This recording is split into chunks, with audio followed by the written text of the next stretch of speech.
నాగరెడ్డి మీడియాతో మాట్లాడుతున్నారు, లైవ్ ద్వారా చూద్దాం. అంత పెద్ద ఆరోపణ మా మీద వేసినాడు. మేము ఆ ఆరోపణను ఛాలెంజ్ చేస్తున్నాం. చంద్రబాబు, నీ ఆరోపణలు నిరూపించుకోవటానికి నువ్వు సిబిఐ ద్వారా కానీ సిట్టింగ్ సుప్రీంకోర్టు జడ్జి ద్వారా కానీ విచారణ చేయించటానికి సాహసించండి, ఆదేశించండి అని. దీని మీద మేము ప్రధానమంత్రి గారిని కూడా ఇంటర్ఫియర్ కావాల్సిందిగా కోరుతున్నాం. మీ ఆరోపణలు, మీరు చేసినటువంటి ఆరోపణలు నిజమైతే ఆ చేసిన వాళ్ళు రక్తం కక్కుకొని చావాలానని వెంకటేశ్వర స్వామిని ప్రార్థిస్తున్నాం. మీరు చేసినటువంటి ఆరోపణలు అబద్ధమైతే మీ స్వార్థం కోసమని, మీ రాజకీయ ప్రాబల్యం కోసమని, మీ నీచమైన రాజకీయ ఎత్తుగడల కోసమని అన్నటువంటి మాటలే అయితే ఆ స్వామే మీకు సరైనటువంటి శిక్ష విధిస్తాడు అని తెలియజేస్తున్నాం. చంద్రబాబు గారు, ప్రత్యర్థుల మీద మీ రాజకీయ జీవితంలో ఎన్ని అనరానిటువంటి మాటలు అని మీరు ఈ స్థాయికి ఎదిగారో మీ అందరికీ కూడా తెలుసును. మీ మామనే, సొంత మామనే వెన్నుపోటు పొడిచి ఈ రోజున పూలదండలు వేస్తున్నటువంటి ఘన చరిత్ర మీది.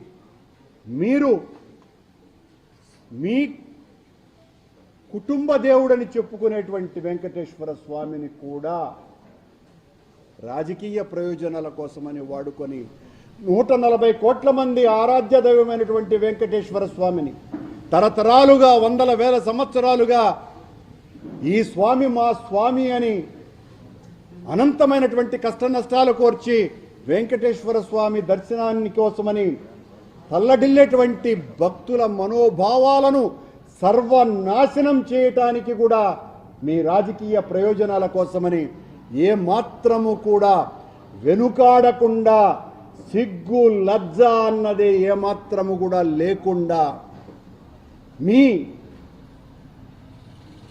రాజకీయ మంత్రాంగాన్ని చూసి శకుని ఒకవేళ బతికి ఉంటే మిమ్మల్ని చూసి బావురుమనేటువంటి పరిస్థితి. శకుని లాంటి వాడు కూడా భయపడి బెంబేలెత్తి పారిపోయేటువంటి పరిస్థితి చంద్రబాబు నాయుడు గారు. ఇంత అన్యాయమైనటువంటి ఆరోపణలా? దీనికి మళ్ళీ మీరు మొన్న గుడిని శుద్ధి చేయండి అని ఆదేశించాడంట. అక్కడ ఉన్నటువంటి పరిస్థితులన్నింటినీ కూడా సరిదిద్దడానికి శుద్ధి చేయాలనని మీ కింద పనిచేసేటువంటి ఈఓకు మీరు ఆదేశాలు ఇస్తారు.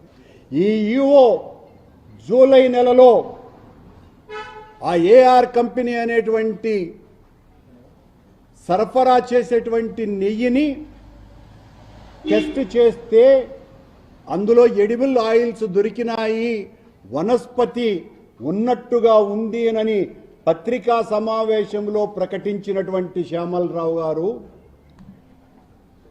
మీరు బెదిరించిన తరువాత మొన్న పత్రికా సమావేశం ఏర్పాటు చేసి అందులో పంది కొవ్వు, చేప నూనె కలిసినట్టుగా ఉందనని మీకు అనుగుణమైనటువంటి తీర్పులు ఇచ్చేటువంటి శ్యామలరావు గారు నిన్న మొత్తం ఆలయ ఆగమ సలహా పండితులని, ప్రధాన అర్చకులని, వీళ్ళనందరినీ కూడా పిలిచి శుద్ధి ఎలా చెయ్యాలి, యాగం చెయ్యాలనా, శుద్ధి చెయ్యాలనా, ఏం చేస్తే బాగుంటుంది అని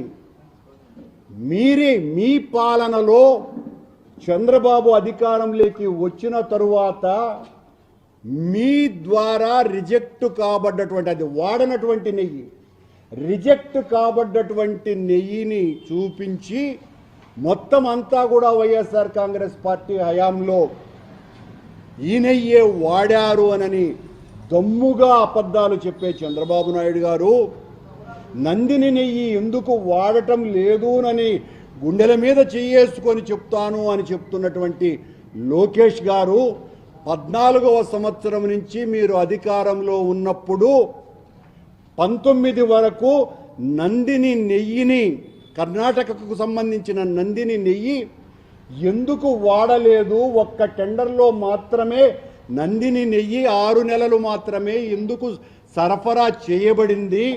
మీ హయాంలో సరఫరా చేయబడ్డటువంటి కంపెనీనే వైఎస్ఆర్ కాంగ్రెస్ పార్టీ అధికారంలోకి వచ్చిన తరువాత కూడా అనేక పర్యాయాలు ఎందుకు నెయ్యిని సరఫరా చేసింది అనే ప్రశ్నలకు సమాధానం చెప్పాల్సిన అవసరం మీకు లేదా? ఆ రోజున అతి తక్కువ ధరకు నెయ్యి ఎలా సరఫరా అవుతోంది అని ప్రశ్నిస్తున్నటువంటి మీరు మీ దొంగ మీడియా ద్వారా ఆ రోజున కూడా ఇదే ధరకు నెయ్యి ఎలా సరఫరా అయ్యింది అన్నటువంటి ప్రశ్నలకు సమాధానం చెప్పవలసింది ఎవరు? చంద్రబాబు నాయుడు గారు.